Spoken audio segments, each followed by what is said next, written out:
Queridos, eu e você estamos remindo a terra.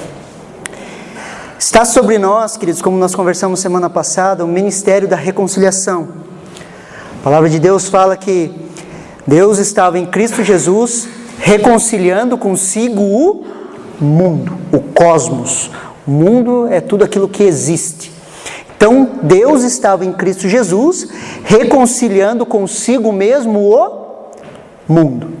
Queridos, a besteira que Adão fez, nós estamos limpando essa besteira. Nós estamos remindo a terra. Nós estamos restaurando a terra. Nós estamos preparando a terra para a manifestação física do reino de Deus. Amém?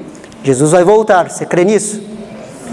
Quando Ele voltar, nós vamos manifestar o reino de Deus de forma totalitária sobre essa terra, de forma completa. Nós vamos levando o Evangelho, a boa notícia, nós vamos levando as pessoas ao plano original de Deus, lembrando que o plano original de Deus, queridos, não é simplesmente a salvação de pessoas. A salvação, ela é a porta de entrada. Lembra que nós temos conversado sobre isso? A salvação, ela é a porta de entrada. Nós fomos salvos para as boas obras. Não é pelas obras que nós somos salvos, mas a salvação abre a possibilidade de nós fazermos as boas obras. E todas as vezes que eu e você manifestamos ou fazemos as boas obras, nós estamos pregando o Evangelho. Todas as vezes, queridos, que você está manifestando as boas obras de Cristo Jesus na sua vida, você está pregando o Evangelho sem precisar falar. Eu e você somos como cartas vivas. Paulo vai falar, uma carta não fala, uma carta é lida. As pessoas leem a nossa vida. Aonde nós estamos, as pessoas estão lendo a nossa vida. Alguns dizem assim, queridos, que eu e você somos a Bíblia que o ímpio não consegue ler. Ele lê as nossas vidas como se estivesse lendo a Bíblia. Preste atenção na sua vida. Quando você está trabalhando, naquilo que você está fazendo, se você se coloca como um filho de Deus, você fala assim, eu sou um filho de Deus, eu nasci de novo, eu sou crente, creio em Cristo Jesus. As pessoas começam a observar a sua vida, elas começam a olhar a sua vida, e você vai dando testemunho daquilo que Jesus fez na sua vida, através das boas obras, que é o plano original de Deus, manifestar a sua vontade sobre a face da terra. Consegue me entender? Abram comigo lá em Atos 1:8. Atos 1:8.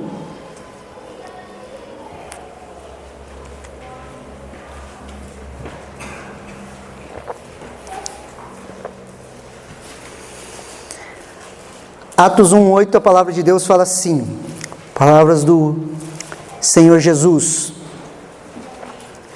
Mas recebereis poder do Espírito Santo que há de vir sobre vós, e ser-me-eis testemunhas, tanto em Jerusalém, como em toda a Judéia, Samaria, até os confins da terra. O Senhor Jesus, Ele dá uma promessa para o seu povo, mas recebereis poder, quando vir sobre vós o Espírito Santo. Então nós recebemos poder quando veio sobre os apóstolos o Espírito Santo foi distribuído às pessoas e ele veio vindo através de imposição de mãos, as pessoas foram recebendo o toque e o batismo com o Espírito Santo ao longo dos séculos, até chegar a mim e a você, amém? A palavra poder ali, queridos, é dunamis, é poder explosivo, é poder de transformação, é dinamite. Por exemplo, quando você quer fazer, sei lá, o pessoal está fazendo uma avenida, eles precisam atravessar pelo meio de uma serra, de um monte. Eles colocam um dinamite ali para abrir um túnel. A hora que a dinamite ela explode, aquele lugar nunca mais volta a ser o mesmo. Por quê? Porque dunamis de dinamite, de TNT, de força explosiva, é um poder de transformação, queridos. Quando o Espírito Santo ele vem com poder sobre as nossas vidas, quando o Espírito Santo vem sobre nós, ele transforma as nossas vidas. É um poder de transformação, queridos. Mas é um poder de transformação para quê? Para que eu e você possamos ser revestidos desse poder e sermos testemunhas de Jesus. Manifestarmos o reino de Deus sobre a face da terra, ser testemunhos de Jesus. O Espírito Santo, ele vem sobre nós, vem essa capacitação, esse poder, e eu e você começamos a ser testemunhas de Jesus onde nós estamos, queridos. Não há áreas na sua vida que não podem ser transformadas pelo poder do Espírito Santo. Não existem situações na sua vida que não possam ser transformadas pelo poder do Espírito Santo. Não existem áreas de dificuldade onde você tem lutado com pecados, com vícios que não possam ser transformados pelo poder do Espírito Santo. Porque o Espírito Santo vem sobre as nossas vidas para que eu e você sejamos capacitados para sermos testemunhas de Jesus sobre a face da terra. Para sermos testemunhas. O cumprimento da promessa, queridos, está em Atos 2, do 2 ao 4. Abre ali comigo, vai um pouquinho para frente. Atos 2, do 2 ao 4.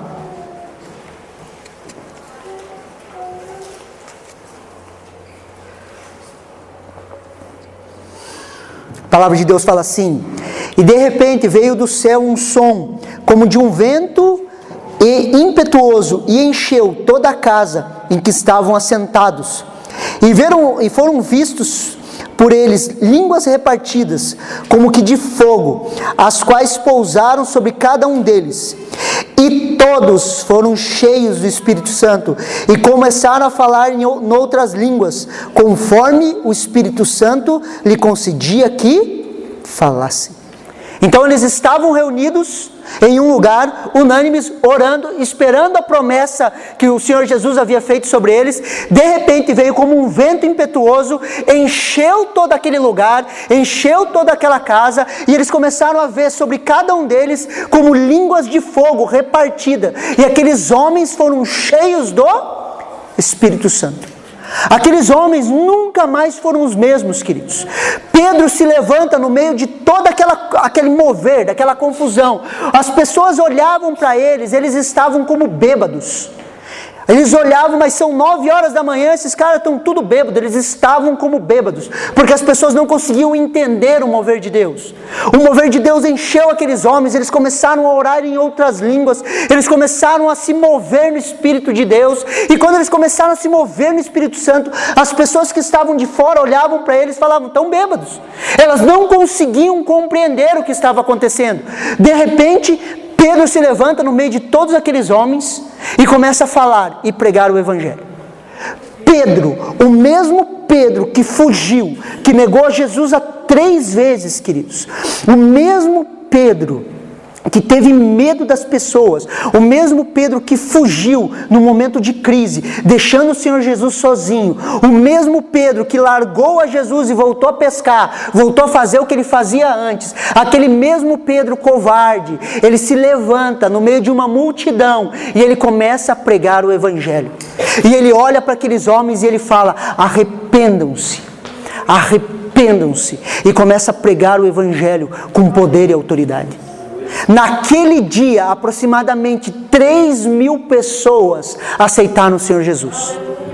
Em uma pregação, 3.000 pessoas se converteram, no meio de uma cultura totalmente diferente da nossa, no meio de uma cultura extremamente religiosa pelo fato pela manifestação dos judeus, e por outro lado, uma cultura totalmente filosófica por causa da mentalidade grega, uma cultura totalmente diferente. Ele se levanta, ele começa a falar a respeito de Jesus, e 3.000 pessoas aceitam a Jesus como seu único e suficiente Salvador.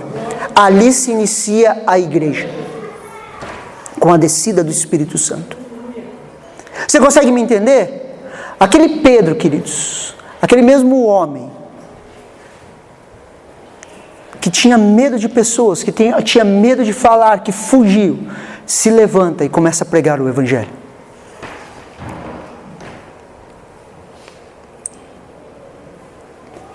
Hoje essa promessa habita em mim e em você. Hoje o Espírito Santo, querido, habita em cada um de nós. Ele não é mais uma promessa, mas para nós ele é uma realidade. O Espírito Santo sobre a sua vida não é uma promessa, é uma realidade. Ele está em você. Ele está em você, ele está sobre você, ele está com você. Se você crer que Jesus Cristo é o Filho de Deus, morreu, Ele veio em carne, morreu, ressuscitou, está sentado à destra de Deus. Se você crê nisso, você é uma nova criatura. E a partir desse momento, o Espírito Santo ele começa a habitar em você. E hoje o Espírito Santo não é mais uma promessa, ele é uma realidade. Ele é um dunamis, um poder dentro de nós para manifestar o reino de Deus. Você consegue me entender? O Espírito Santo ele está em nós, ele não é mais uma promessa, queridos, ele é uma realidade. Paulo afirma em Colossenses 1:27, a este Deus que diz dar a conhecer a riqueza da sua glória, deste mistério entre os gentios, que é Cristo em vocês, a esperança da glória. Cristo em mim e em você, a esperança da glória. Cristo habitando nas nossas vidas, querido, é a esperança da glória. Quer ver um exemplo simples? Você conhece alguém que não é crente, sim ou não? Sim. Você conhece? Você conhece? Você convive com essa pessoa?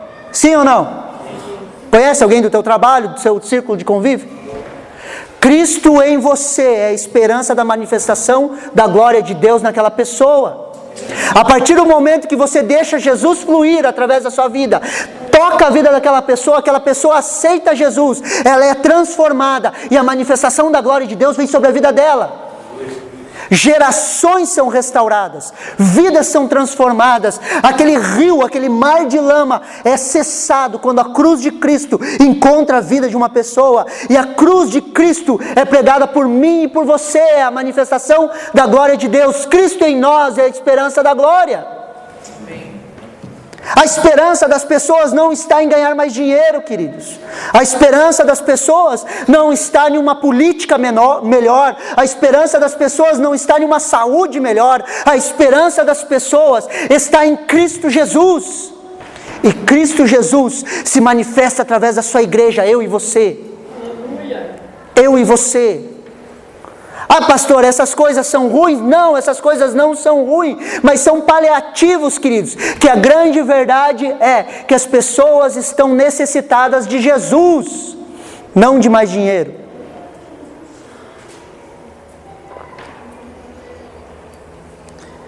Cristo é a esperança da manifestação, Cristo em nós é a esperança da manifestação da glória de Deus, queridos.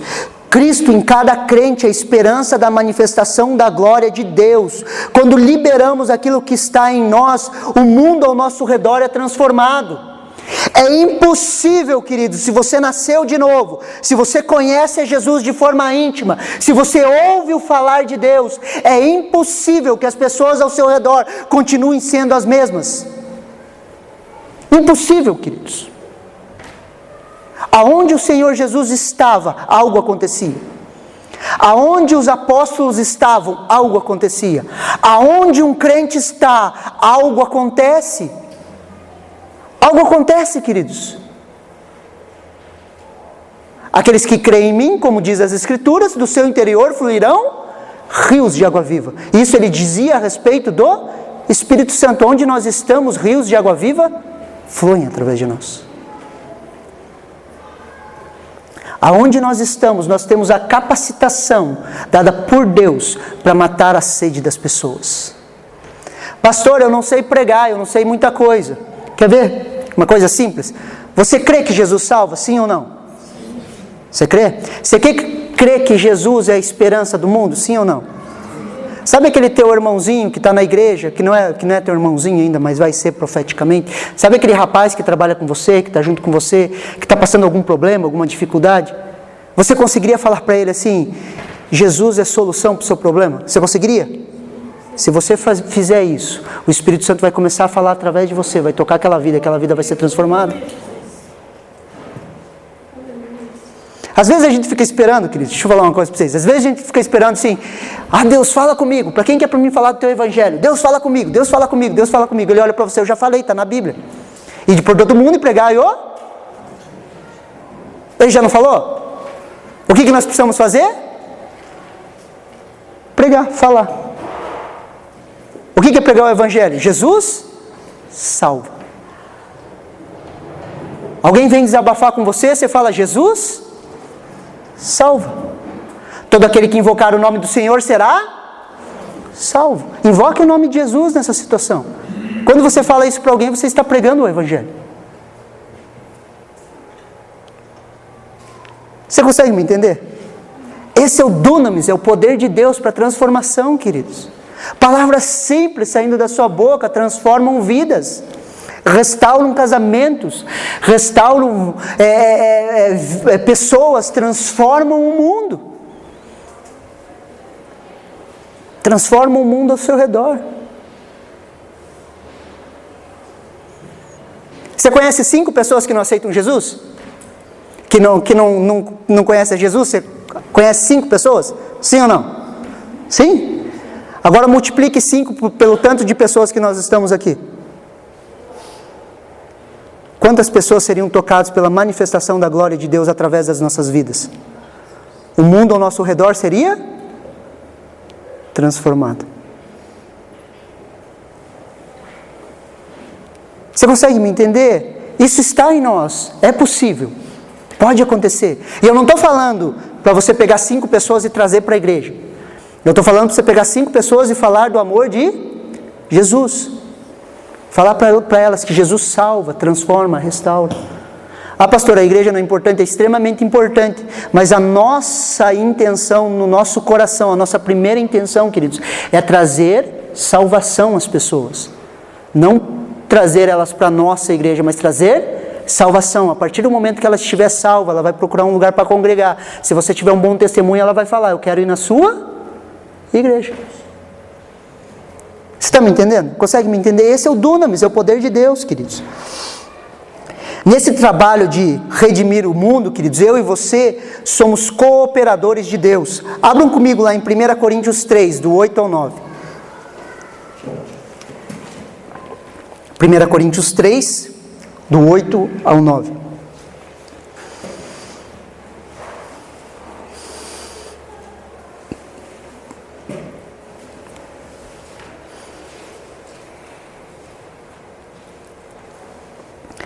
A palavra de Deus fala assim: ora, o que planta e o que rega são, mas cada um receberá o seu galardão segundo o seu trabalho. Porque nós somos cooperadores de Deus, vós sois lavoura de Deus e edifício de Deus. O que Paulo está falando? Que nós somos cooperadores de Deus. Eu e você cooperamos com Deus para a obra dele na face da terra. Eu e você cooperamos com Deus para a obra dele nas nossas vidas. Nós vamos cooperando. O trabalho não é todo de Deus e o trabalho não é todo humano. Nós somos cooperadores. Nós estamos juntos com Deus, trabalhando para redimir a terra, para restaurar a terra. Eu e você estamos trabalhando, cooperando com Deus para trazer salvação às pessoas. Quer ver um exemplo bem simples? Você recebeu Jesus através de quem? Através de um anjo ou de uma pessoa? De uma pessoa? Ou alguém aqui teve alguma experiência que o anjo veio pregar o Evangelho? Foi uma pessoa? Essa pessoa cooperou com Deus para que a salvação chegasse até você. Sim ou não? Você aprendeu a respeito da palavra de Deus com uma pessoa, creio eu. Aquela pessoa cooperou com Deus para que você aprendesse da palavra de Deus. Sim ou não? Agora eu e você somos cooperadores de Deus para redimir a face da terra, para trazermos salvação a esse mundo, queridos. E o tema da minha mensagem hoje, queridos, eu vou continuar com aquele tema de vamos dominar o mundo. E eu coloquei um subtítulo que seria arrumando o quarto. Sabe aqueles jovens revolucionários assim? Você vai falar com alguns jovens universitários, eles são todos com uma mente revolucionária. Nós precisamos mudar o mundo, o mundo está todo errado, há uma conspiração global. Vocês já escutaram isso? Os caras são todos revolucionários, só que o cara não arruma o quarto dele. Ele tem resposta para mudar o mundo, ele tem resposta para mudar os seus pais, ele tem resposta para mudar todo mundo, e o cara não arruma o próprio quarto. E às vezes a gente acaba sendo assim como crentes, queridos. Nós queremos falar a respeito de transformação de mundo, mas nós precisamos aprender a arrumar o nosso quarto. Você está me entendendo? Muitas vezes, queridos, nós temos essa ideia, não, vamos revolucionar, vamos transformar. Está muito em alta isso. Os jovens falam muito sobre isso. Só que nós precisamos primeiro, queridos, arrumar dentro. A revolução que vem, a transformação que vem, queridos, é de dentro para fora. Antes de revolucionarmos fora, queridos, nós precisamos revolucionar dentro de nós. Existe uma frase que eu sempre gosto de repetir, eu gosto de repetir até na oração, queridos. A começar por nós. Começar por mim. Às vezes a gente está orando, fogo descendo, nós profetizando, liberando palavras, que seja transformada, que a manifestação de Deus venha sobre a colônia, venha sobre a vida da igreja, que o agir do Senhor venha, e nós começamos a orar. Queridos, eu gosto de lembrar, começar por mim. Que comece em mim, Deus. Que comece em mim, que comece em mim, que comece em mim, que comece em mim. E nós precisamos lembrar disso, queridos. E eu quero usar hoje, queridos, 5 votos para obter um poder espiritual. Essa mensagem eu tirei de um artigo de A.W. Tozer. A.W. Tozer, ele era um pastor americano, pastor e escritor americano. Ele nasceu em 1897. Entre os mais de 40 livros de sua autoria, pelo menos 2 são considerados clássicos cristãos. Um deles é o Conhecimento do Santo, e o outro, o título é Em Busca de Deus. Queridos, A.W. Tozer, ele tinha uma vida muito simples. Apesar de ele ter tido sucesso na venda dos seus livros, ser muito conhecido, ele nunca teve um carro. Ele sempre andava de metrô ou de trem. Ele levava uma vida extremamente simples. Ele era um homem bem tranquilo. Algumas pessoas dizem que ao você entrar no escritório dele para conversar com ele, ele colocava os seus joelhos no chão. E quando aquele homem começava a orar, a presença de Deus vinha naquele lugar, as pessoas não se aguentavam em pé. De tanta intimidade com Deus que esse homem tinha. Eu já li alguns livros dele e eu gosto muito da leitura dos livros dele. Por quê? Porque você vê uma sinceridade nas palavras dele. Ele teve 7 filhos, foram 6 meninos e 1 menina. Ele faleceu em 1963, sendo enterrado no cemitério em Ohio, com uma simples lápide gravada no seu túmulo: A.W. Tozer, um homem de Deus. O que estava escrito no túmulo, ou está escrito no túmulo dele, é A.W. Tozer, um homem de Deus. E ele, quando ele viveu, queridos, ele colocou 5 votos. E ele escreveu um artigo sobre isso, eu li alguns anos atrás, e são votos que eu pratico, queridos. São votos que eu aplico na minha vida. E eu quero compartilhar esse voto com vocês, esses 5 votos com vocês. Por quê? Porque quando nós entendemos isso, nós começamos a arrumar a nossa casa dentro, para nós manifestarmos fora. Nós precisamos arrumar as coisas dentro para manifestarmos fora. O que são votos, queridos? Votos são compromissos com Deus. Ao longo da Bíblia, nós vemos homens e mulheres fazendo os votos com Deus. Votos nos levam à disciplina. Votos nos levam à disciplina. Nossa alma, ela precisa de disciplina, queridos. Nós não podemos viver uma vida cristã de qualquer jeito. Nós não podemos viver uma vida cristã sem responsabilidades. Votos nos levam à disciplina. Nós tomamos um compromisso com Deus e falamos a respeito desse assunto: eu vou viver desse jeito. Você já percebeu que se você viver assim, deixa a vida me levar, a vida leva eu, você só vai para o caminho ruim? Sim ou não? Você já percebeu isso na sua vida? Ou você acha que você é bonzinho? Se você acha que você é bonzinho, que você fez tudo certinho, eu tenho uma boa notícia: você não presta. Sem Jesus você não presta, queridos. Você é mau. As tuas intenções são egoístas. Não existe pessoa boa. A Bíblia fala, todos pecaram e carecem da glória de Deus. Em Cristo Jesus nós somos uma nova criatura. Em Cristo Jesus nós fomos transformados. Mas a nossa natureza, ela é má. E se nós deixarmos a nossa alma solta, queridos, se você deixar a sua alma fazer o que você quer, você vai comer e dormir o dia inteiro. É o que sua carne quer. É o que a sua carne busca. E nós temos essa luta. Ou vocês não têm? Já está todo mundo redondinho. Você tem luta com a tua alma, sim? Sim ou não? Sim. Você tem vontade, às vezes, de pegar uma cadeira e dar uma cadeirada em alguém? O pastor tem. Vontade eu tenho, não faço, mas vontade eu tenho. Você consegue me entender o que eu estou falando? Nós temos essa luta, querido. E nós precisamos, às vezes, queridos, fazer alguns votos com Deus para quê? Para estabelecer uma disciplina sobre a nossa alma. Para nós disciplinarmos a nossa alma. Para nós vivermos de forma correta daquilo que Deus tem para as nossas vidas. Quando falamos em dominar o mundo, queridos, Deus não faz nada através de nós antes que Ele tenha feito em nós. Deus não faz nada através de você antes de ter feito em você. Você nunca vai libertar uma pessoa se Deus não te libertou. Você nunca vai expulsar um demônio se você não expulsou os demônios da sua vida. Você nunca vai trazer libertação para alguém se você não foi liberto. Amém?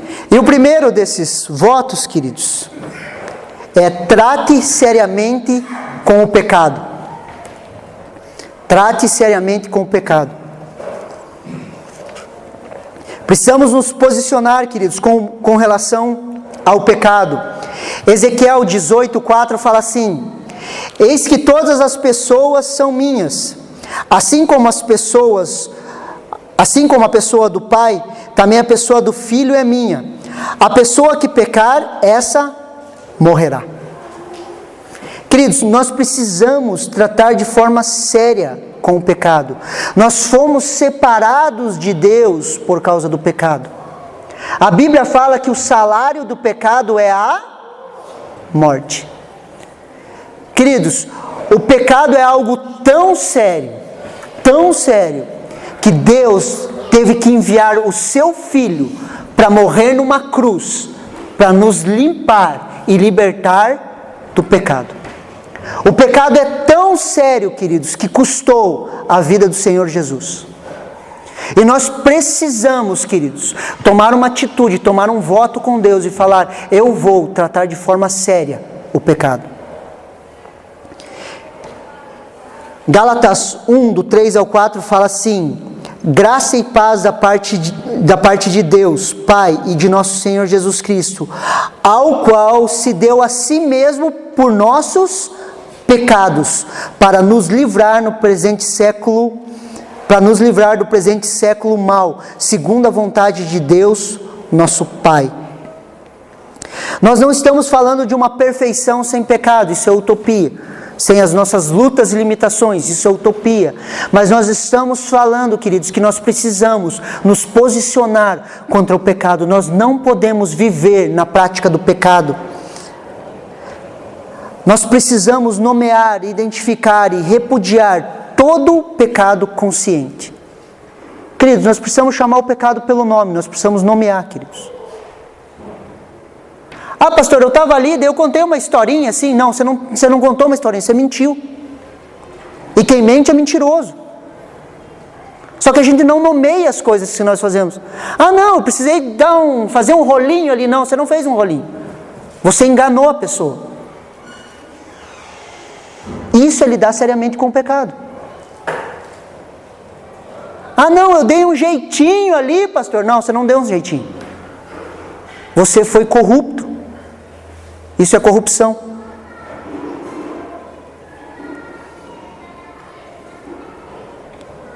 Uma vez o pastor Arno, eu era adolescente, pastor Arno, roubaram o carro do pastor Arno. Eu era adolescente, não, eu era criança, eu acho. Roubaram o carro do pastor Arno no Paraguai. E o seguro só cobria no Brasil. Era só ele assinar um papel dizendo que o carro foi roubado em Foz do Iguaçu, que ele receberia um carro novo. Sabe o que ele fez? Não assinou. Ele não deu o golpe no seguro.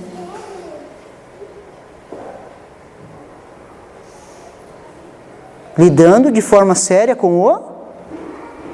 eu vou contar uma historinha e... Daí a gente reclama do político que era só ele assinar, queridos, era só ele assinar um papel dizendo que o carro foi roubado em Foz do Iguaçu e pronto, ele receberia um carro novo.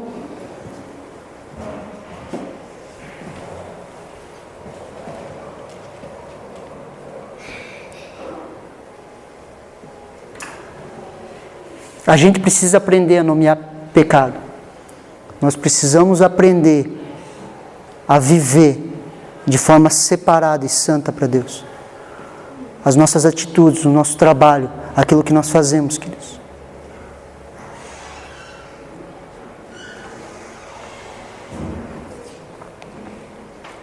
Queridos, quando nós mentimos, nós falamos o quê? Eu menti. Quando nós enganamos, nós falamos eu enganei. Nós chamamos as coisas pelo nome. Nós não damos jeitinho brasileiro. Queridos, quando nós formos prestar contas, preste muita atenção aqui em mim. Quando nós formos prestar contas, a Bíblia fala que nós vamos prestar contas de cada palavra que nós falamos. Nós vamos estar diante de Deus, que sabe todas as coisas. E naquela hora, você não vai poder falar assim: não, mas isso foi culpa do meu marido. Não, isso foi culpa da minha esposa. Não, isso foi culpa do meu chefe. Queridos, não vai ter desculpa. Nós vamos estar diante da presença do onipotente, onisciente, o que sabe todas as coisas. Não vai ter como. E nós precisamos levar isso de forma... Você consegue enganar sua esposa, você consegue enganar o seu pastor, você consegue enganar seu líder de grupo familiar, você consegue enganar até você mesmo, com desculpinhas dentro de você. Só que você não consegue enganar a Deus. Pecado é pecado. Ou a gente começa a tomar uma postura com relação a isso, ou nós vamos viver de qualquer jeito, achando que a gente é super, o espertão, aquele que engana todo mundo. Só que aquele que constrói a sua casa sobre areia, ela vai cair. E o que é construir a casa sobre areia? Não tomar uma postura com relação ao pecado. Ressentimento, queridos. Ressentimento também é pecado, falta de perdão. Eu perdoo, mas eu não esqueço. Isso é uma máscara de ressentimento, queridos. Eu perdoo, pastor, mas não esqueço. Marca de ressentimento. Está ressentindo a mesma coisa que sentia antes. Está se auto-enganando. Está tratando o pecado de qualquer jeito. Está tratando a palavra de Deus de qualquer jeito. A vida com Deus de qualquer jeito.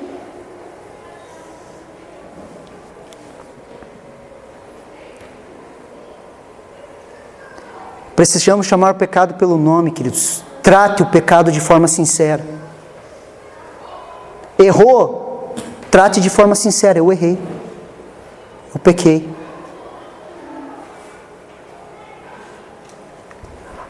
Sabe como que eu usava uma estratégia para libertar jovens de pornografia? Uma forma bem simples. Caiu em pornografia, venha falar comigo. Daí vinha lá o cara, né? Vi lá umas coisinhas lá na internet, aí você ora por mim, eu oro. Segunda vez o cara vinha lá, vi uns negocinhos lá, você ora comigo, ora. Terceira vez o cara já vinha com mais vergonha, né? Poxa, de novo, né? Chegava uma hora que o cara, talvez pela vergonha, ele parava. Mas se você não tiver alguém para você prestar contas, e se você não começar a lidar de forma séria com o pecado, isso vai destruir a sua vida. O salário do pecado é a morte, mas o dom gratuito é a vida eterna. Nós não podemos viver na prática do pecado. Pecado, às vezes, queridos, na nossa vida ele é acidental, mas nós não vivemos na prática. Se você está na prática do pecado, se você vê que uma área sua está presa em algo, você precisa de libertação, você precisa de ajuda. Você precisa expor isso para alguém.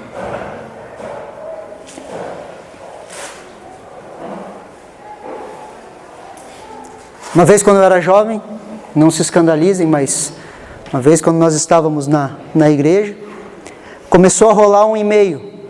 Não tinha WhatsApp na época, não tinha nada, e começou a rolar um e-mail. E um jovem colocou uma questão falando que a masturbação seria uma válvula de escape para que o jovem não caísse em pecado sexual. E ficou rolando aquele e-mail. Um dos pastores nossos, que era mais bocudo, ele falou: faça isso pensando na sua mãe, que não vai ser pecado. Porque a lascívia é pecado. Não se escandalizem, queridos, a gente tem que expor essas coisas para a gente começar a entender. Se a gente não chamar as coisas pelo nome, o que vai acontecer? Ah, não, está tudo bem, está tudo bem, está tudo bem, e não está bem.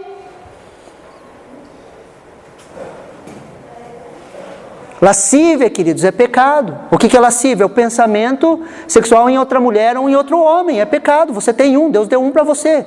Quem é casado? E é esse um e acabou. Não cobice a mulher do teu próximo.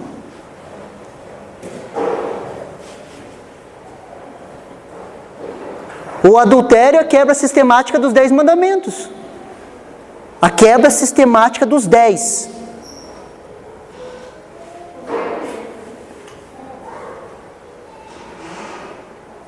Você está me entendendo que nós precisamos tomar uma postura, falar: Deus, eu não quero isso, eu quero viver uma vida santa, separada, sua. E eu recebi poder para isso. É possível, pastor? Claro que é. Lemos o texto. Recebereis poder quando vir sobre vós o Espírito Santo e sereis minhas testemunhas. Ser testemunha é o quê? É testemunhar sobre alguém. Quando nós começamos a testemunhar o Evangelho. Não só com palavras, mas com a nossa vida. Eu sei que não é muito popular uma mensagem dessa, mas é bom ouvir. Segundo, não seja dono de coisa alguma. Segundo voto que nós precisamos ter com Deus. Não seja dono de coisa alguma. Isso não quer dizer que nós não podemos ter coisas, queridos. Precisamos ser libertos do senso de possuí-las. Não precisamos vender tudo que nós temos e dar para caridade. Deus permite que a gente tenha o nosso carro, o nosso negócio, a nossa profissão, o nosso carro, as nossas coisas. Deus permite isso, queridos. Contanto que possamos entender que isso não é nosso, nós somos mordomos. O problema é quando as coisas começam a dominar sobre nós. Tudo que você tem, queridos, veio de quem? De Deus, sim ou não? Tudo. E você é um simples mordomo, aquele que cuida. Não é seu, é de Deus. Se você morrer, as coisas vão continuar aqui sendo administradas por outra pessoa. Sim ou não? Se você tiver 1 milhão no banco lá, e você morrer hoje, alguém vai administrar, vai continuar aqui. Ou você vai levar para lá? Vai continuar aqui, alguém vai administrar. Porque tudo é de Deus. Nós não temos esse poder de levar nada. Então tudo é dele. Quando nós entendemos isso, queridos, nós entendemos que nós somos simples mordomos. Sabe o trabalho que você tem? O trabalho que você tem foi dado por Deus e você trata ele como um mordomo. Você começa a trabalhar da melhor maneira possível, como se você trabalhasse para o Senhor. Por quê? Porque você é um mordomo. Você é aquele que cuida, que gerencia as coisas de Deus. E quando nós começamos a entender isso, queridos, nós somos livres das preocupações. Se as coisas são suas, você vai andar preocupado. Se as coisas são suas, você vai ter que cuidar. Se as coisas são suas, você vai ter que proteger. Agora, se as coisas são de Deus, aí fica mais fácil. Elas são de Deus.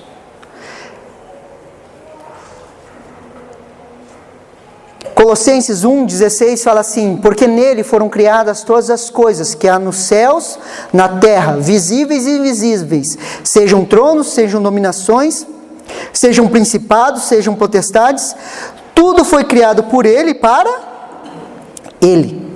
Queridos, tudo é dele. Nossos filhos são deles, nossos netos são deles, a igreja é dele. Quando a igreja começa a dar muita dor de cabeça para o pastor, Quase não dá aqui, né? Que é bênção, glória a Deus, aleluia. Mas quando dá umas dor de cabeça assim, eu olho para aquela e sabe o que eu falo? A igreja é de Jesus, ele que se vira. Só estou cuidando para ele. Não é minha. Porque se fosse minha, eu ia querer exercer domínio sobre as pessoas. Pastor, você não vai fazer nada. Eu não vou fazer nada. Eu não posso. Você não vai fazer nada com fulano de tal. Não é meu? Você está me entendendo? Eu não controlo as pessoas. A igreja é de Jesus. Fica muito... Teu grupo familiar, queridos, não é teu, é de Jesus. Então dá para dar uma relaxada assim, aleluia, é dele. Se fosse meu, já matava meia dúzia. Fala a verdade, líder de grupo familiar. Às vezes dá vontade assim, né? Tudo é dele, queridos. Tudo é dele. E quando nós entendemos isso, nós começamos a viver leves. Sabe por quê? A tua empresa é dele. Os teus negócios são dele. O seu carro é dele. Cuidado que ele pode pedir seu carro. Mas é dele. Tudo é dele. Quando nós começamos a entender isso, queridos, nós começamos a nos tornar bons administradores. Por quê? Porque nós administramos como se não fosse nosso. Quando você administra as coisas dos outros, geralmente te gera uma maior responsabilidade, porque você vai ter que prestar conta, sim ou não? Quando o dinheiro é teu, você gasta no que você quiser, mas quando o dinheiro é do outro, o que você faz? Você pergunta o que você tem que fazer, sim ou não? Quando é teu, você faz o que você? Quando é dos outros, você? Então tudo é dele, tudo você pergunta o que você vai fazer. E aí, Jesus, o que eu faço com isso? E aí, Jesus, como que eu faço isso? Como que eu faço aquilo? Porque tudo é dele. Terceiro voto que nós podemos fazer, queridos. Nunca se defenda. Nunca se defenda. Todos nós, queridos, nascemos com o desejo de defender-se.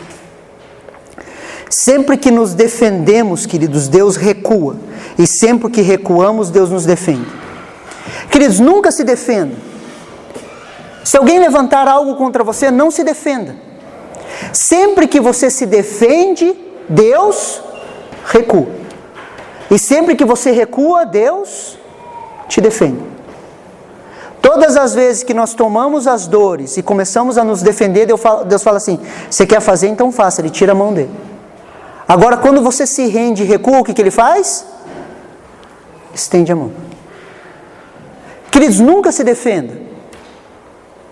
Êxodo 23, 22 fala assim, mas se vocês ouvirem atentamente o que ele disser e fizer tudo o que eu ordeno, então serei inimigo dos que são inimigos de vocês e adversário dos que são adversários de vocês. Não se defenda. Tem alguém que te defende. Sempre que acontecer alguma coisa, recue. Porque quando nós nos defendemos do que, queridos? Defendemos o nosso serviço, aquilo que fazemos. Todas as vezes que nós defendemos a nossa reputação. Você já se pegou defendendo a tua reputação? Tentando provar para os outros que você é gente boa? Tentando provar para os outros, falaram mal de você e você está defendendo a sua reputação? Já aconteceu isso com você? Não faça mais isso. Não se defenda. Não se defenda. Não fique tentando provar para ninguém que você é gente boa, porque você não é gente boa. Sem Jesus nós não somos. Só que nós sempre tentamos defender a nossa reputação, queridos. Reputação é o que as pessoas pensam de nós. E nós sempre estamos tentando defender essa reputação. Nós sempre estamos trabalhando para defender a nossa reputação.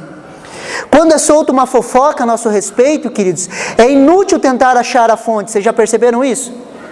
Quando solta uma fofoca a respeito da sua vida, não adianta você correr atrás, você não vai achar a fonte. Você procura e você só perde tempo. Tempo tentando apagar incêndio. Não se defenda. Precisamos nos aquietar, esperar em Deus e morrer para a nossa reputação. Quando começam a falar mal de você, queridos, quando começam a levantar calúnias, quando começam a atacar a sua vida, a melhor coisa que tem, queridos, é se aquietar. Morrer para a sua reputação e deixar Deus agir. E deixar Deus agir. Então, o terceiro voto, queridos, é não se defender. Não fique se defendendo, não fique argumentando. Existe uma promessa sobre a Shalom, queridos, e eu gostaria que você abrisse Isaías 54, 17. Essa é uma promessa sobre a vida até do pastor Arno, e ele sempre repetia esse texto para nós. Isaías 54, 17. E eu peguei essa palavra como uma palavra rema para nós como igreja, queridos. Essa é uma promessa para nós aqui como igreja, como Comunhão Cristã Shalom de Vitimarsum, essa é uma palavra nossa. Isaías 54, 17. Pegue isso no teu espírito e guarde isso. Nenhuma arma forjada contra vocês prosperará, e você condenará toda a língua que quiser acusá-lo em juízo. Esta é a herança do Senhor, essa é a herança dos servos do Senhor, e a sua justiça que procede de mim, diz o Senhor. Mais uma vez, preste atenção, nenhuma arma forjada contra vocês prosperará. Nenhuma arma forjada do maligno vai prosperar contra as nossas vidas. Nenhuma arma forjada das trevas que vem tentar nos destruir não vai prevalecer. O texto continua: e você condenará toda língua que quiser acusá-lo em juízo. Esta é a herança dos servos do Senhor, e a justiça que procede de mim, diz o Senhor. Essa é uma palavra para nós como igreja, queridos. Nenhuma arma forjada prosperará. E toda língua que se levantar em juízo contra nós, nós levantaremos juízo contra ela. Mas nós levantaremos juízo como? Esperando em Deus. Essa é uma promessa sobre nós, queridos. É uma promessa sobre as nossas vidas. Todas as vezes que falarem mal de você, não se defenda. Todas as vezes que mentirem a teu respeito, não se defenda. Todas as vezes que enganarem você, não se defenda. Espere que Deus vai agir. E aqui tem algo interessante, queridos. Sempre quando alguém ataca alguma pessoa, um crente, um filho de Deus, nós podemos fazer duas coisas: ou nós nos defendemos, ou Deus nos defende. Quando Deus nos defende, queridos, Ele vem e coloca a mão sobre a situação. No nosso coração, preste atenção, no teu coração, você que foi ofendido, você não pode ficar pensando assim: vai lá Deus, mata aquele miserável. Você guarda o seu coração. Você guarda o seu coração. E você ora para quê? Deus, que ele se arrependa, que haja arrependimento. Sabe por quê? A palavra de Deus diz em Hebreus, o autor de Hebreus fala assim: terrível coisa é cair nas mãos do Deus vivo. Terrível coisa é cair nas mãos do Deus vivo. O Senhor Jesus vai alertar uma coisa aos seus discípulos: não temam a homens que podem destruir o vosso corpo. Temam a Deus, que pode levar a alma do homem ao inferno. Quando você se depara com textos desse, você começa a olhar para os seus inimigos, ou aqueles que estão falando mal de você, e você começa a exercer misericórdia. Deus, que eles se arrependam. Porque terrível coisa é cair na mão do Deus vivo. E daí o nosso coração sempre vai clamar por misericórdia. Deus, tenha misericórdia, Deus. Você não se defende, mas você clama por misericórdia. Deus, age, tenha misericórdia, guarda eles. Você está me entendendo? Nós precisamos ter isso, queridos. Isso sela o nosso coração com relação à mágoa. Isso protege o nosso coração de a gente ficar batendo boca com os outros. Isso protege o nosso coração de a gente tentar defender a nossa reputação. Eu já brinquei com vocês aqui e brinco de novo. As pessoas que falam mal, por exemplo, de mim, elas falam porque elas não me conhecem. Se elas conhecessem, elas iam falar muito mais.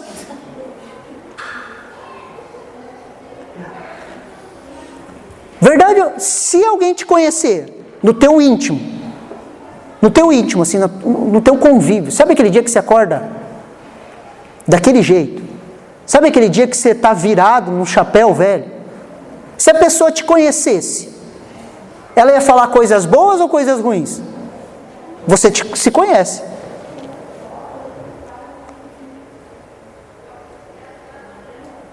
Você consegue me entender? Então não se defenda. Não se defenda. Quarto voto, queridos, que nós precisamos decidir no nosso coração. Nunca passe adiante algo que possa prejudicar alguém. Precisamos vencer a fofoca, queridos. O fofoqueiro não tem parte com as coisas de Deus. Nós precisamos vencer a fofoca. Nós não podemos passar adiante algo que venha prejudicar o nosso irmão. Nesse artigo, a W. Tozer, ele fala assim: se você sabe alguma coisa que possa vir a obstruir ou ferir a reputação de um dos filhos de Deus, enterre-a para sempre. Busque um pequeno jardim atrás da casa, um lugarzinho em alguma parte. Quando alguém se aproximar de você com alguma história maledicente, que leve-a até ali a sepultura, dizendo: aqui jaz em paz a história sobre o meu irmão.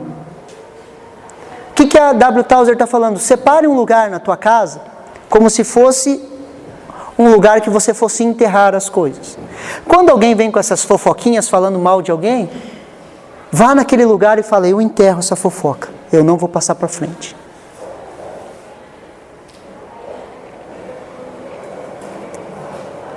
Quando a maledicência vem, você pega aquela historinha e fala: eu não vou passar em diante, eu enterro, aqui já, acabou. Chegou em mim e morre. Decida isso. Sabe por quê? Porque nessa colônia existe um espírito de fofoca. Ou lugarzinho para falar dos outros. Ninguém presta, queridos. Só a pessoa que está contando para você que os outros não prestam. Só ele presta. Você vai conversar com alguém? Não presta. Aquele não presta, aquele não presta, aquele não presta, aquele não presta, aquele não presta. Só a pessoa que está conversando com você que presta.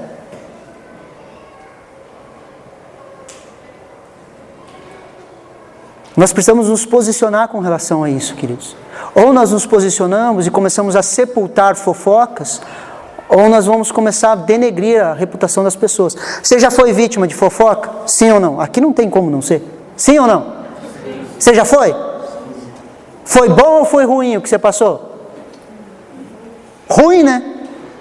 Então comece a sepultar as fofocas. Falou mal, vamos enterrar. Eu tinha um chefe, queridos, na metalúrgica, que acontecia assim: se você chegasse para ele e falasse: fulano de tal é um morcego, a gente chamava morcego, é o que ficava voando, né? Não trabalhava, ficava voando. Fulano de tal é um morcego. Ele falava: então tá, daqui a meia hora sobe na minha sala. Você subiu, o fulano de tal estava lá na sala junto. Fala agora para ele aí. Só que daí não tem homem para falar.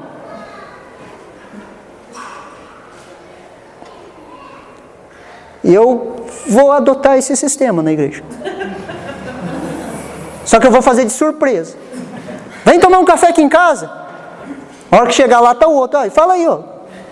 Você não falou assim dele? Fala aí. Você vai ver que os homens fogem. Não tem homem daí para falar.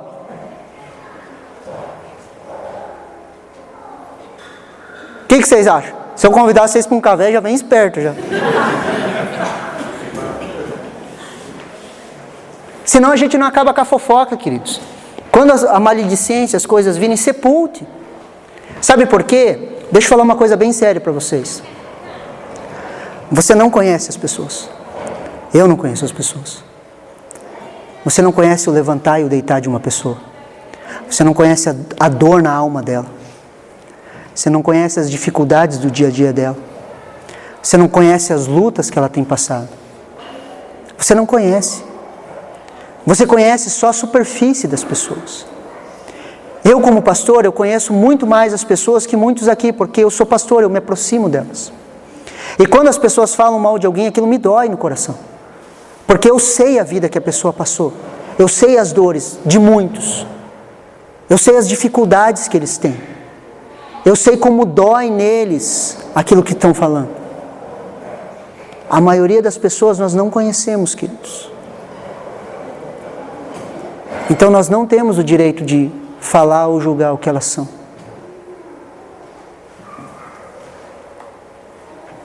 Você consegue me entender?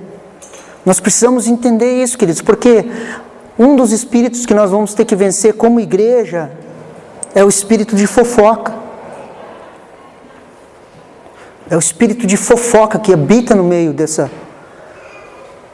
Todo mundo se colocando na vida de todo mundo falando como tem que fazer, todo mundo... Nós precisamos vencer isso. Mateus 7, do 1 ao 2, fala assim: não julguem para que vocês não sejam julgados, pois com o critério que você julgar, você será julgado. E com a medida em que você tiver medido, você também será medido. Quer ver uma coisa simples? Um exemplo só, tá bom? A pessoa está em depressão, você olha para ela, você fala, isso aí é frescura, isso aí é falta de enxada.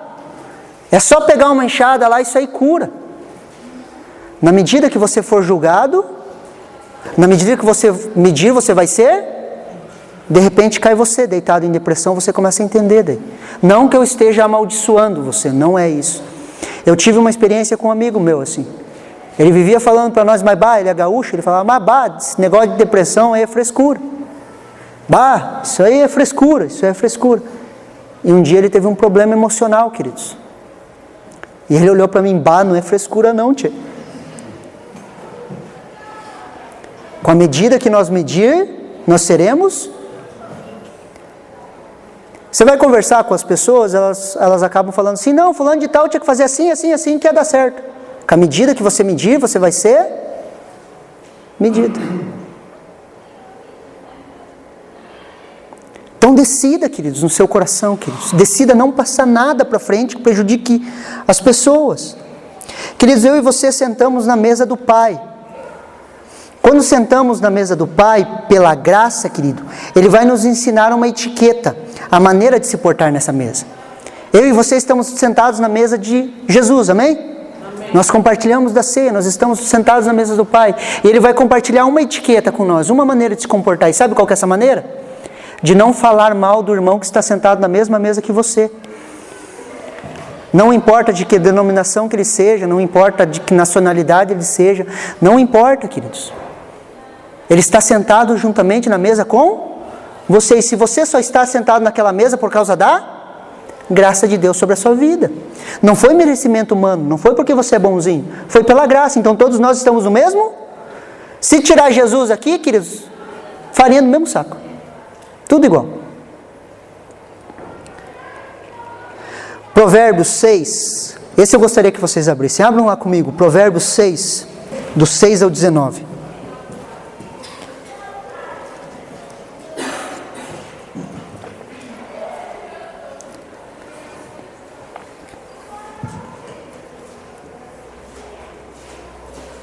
Olha que interessante esse texto. Provérbios 6, do 6 ao 19.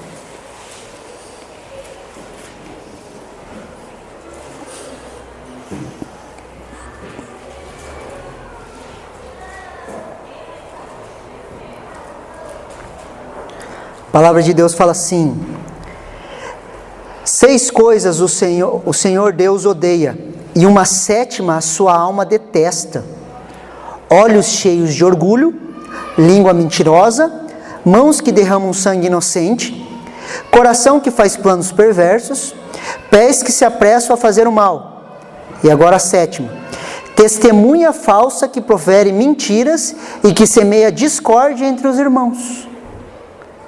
Então 6 coisas o Senhor odeia, e uma 7ª a sua alma detesta. E qual que é a 7ª?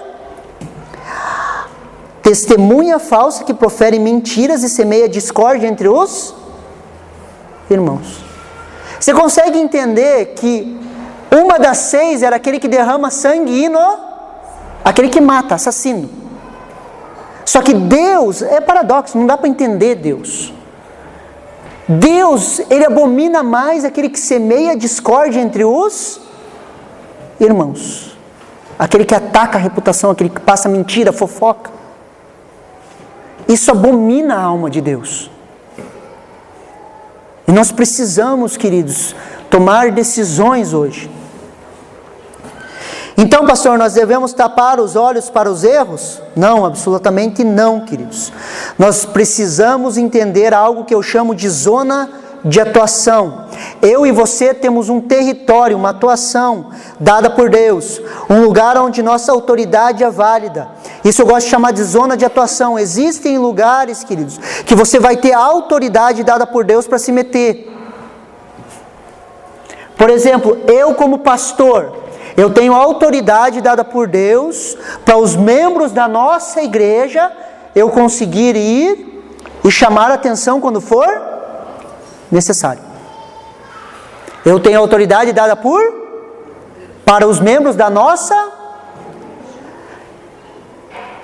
Tem cabimento eu ir chamar a atenção de alguém lá da igreja da Torre? Tem cabimento nenhum, queridos. Não tem nada a ver com o meu círculo de atuação. O que tem a ver um se meter na vida do outro? Não tem nada a ver, você não tem autoridade para isso. Quando eu começo a entender isso, eu começo a viver até mais leve. Quer ver um exemplo simples, querido?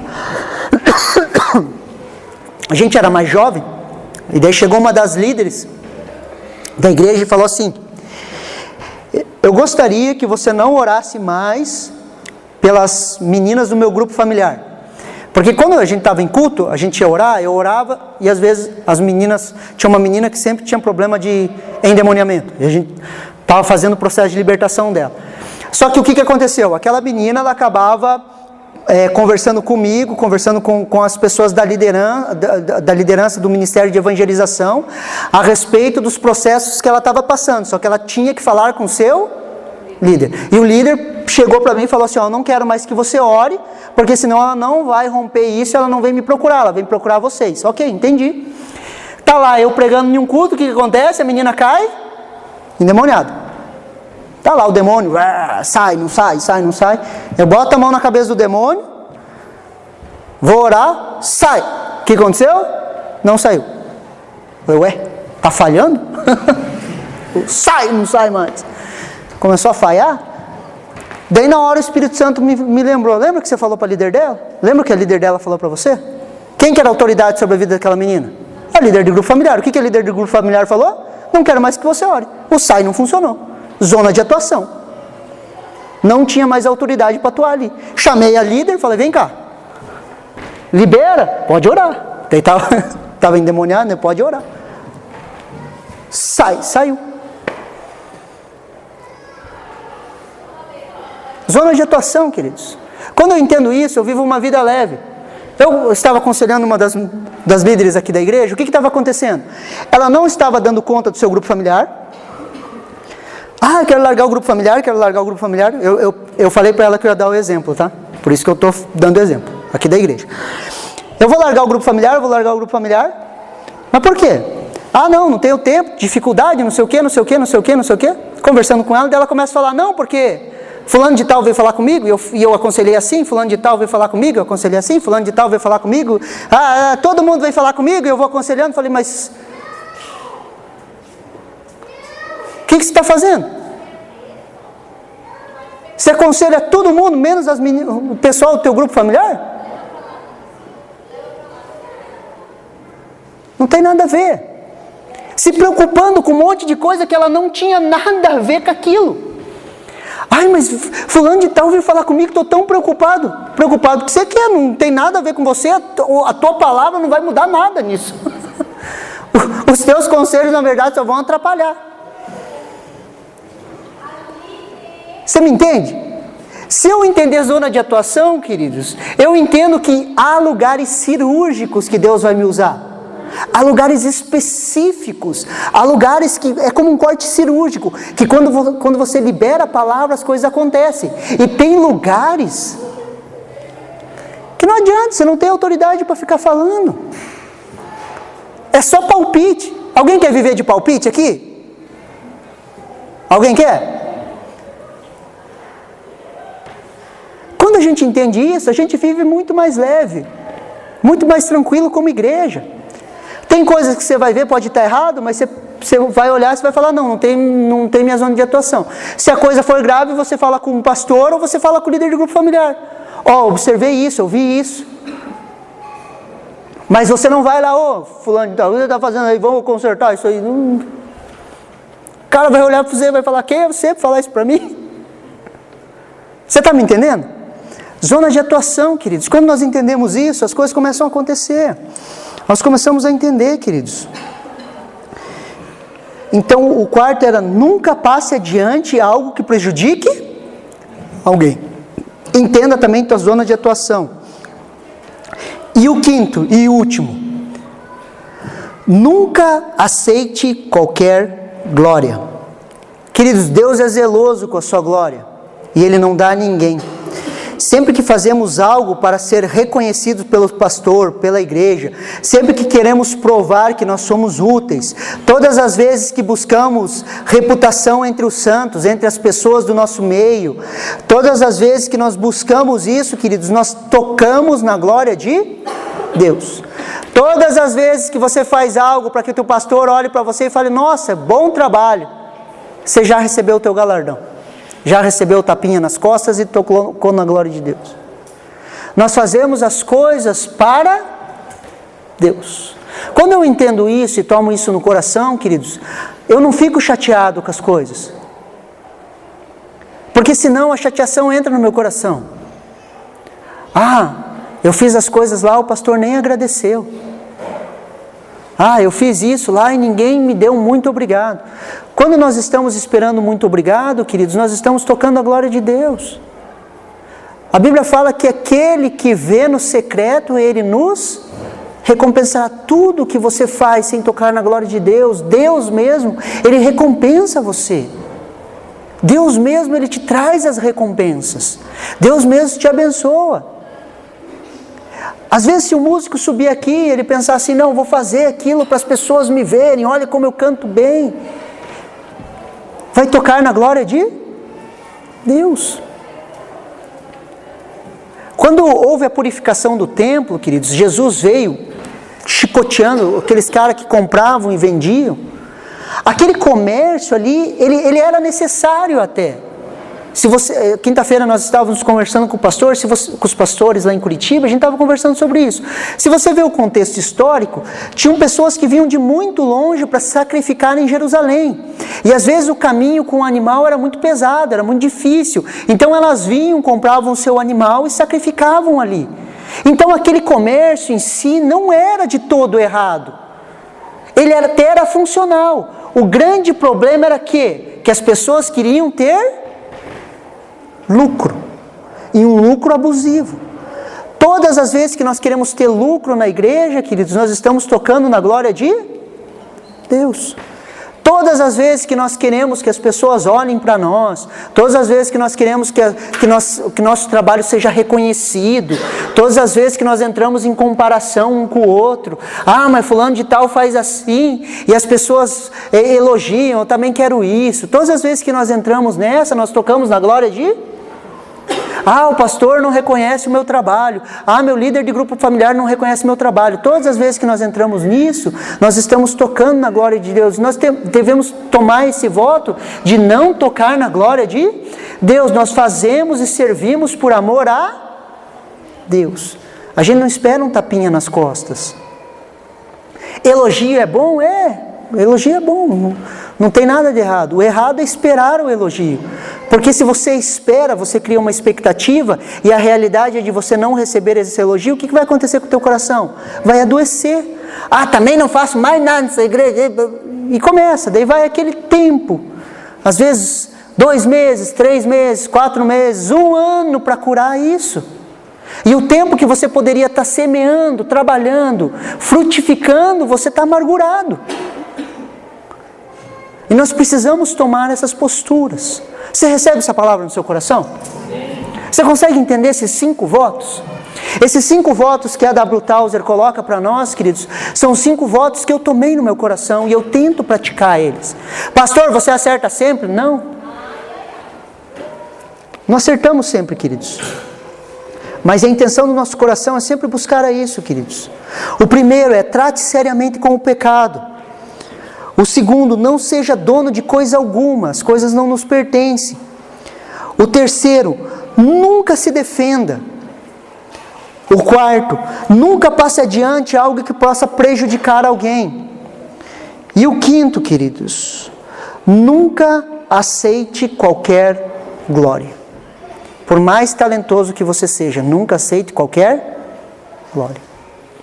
Vamos nos colocar em pé, vamos orar?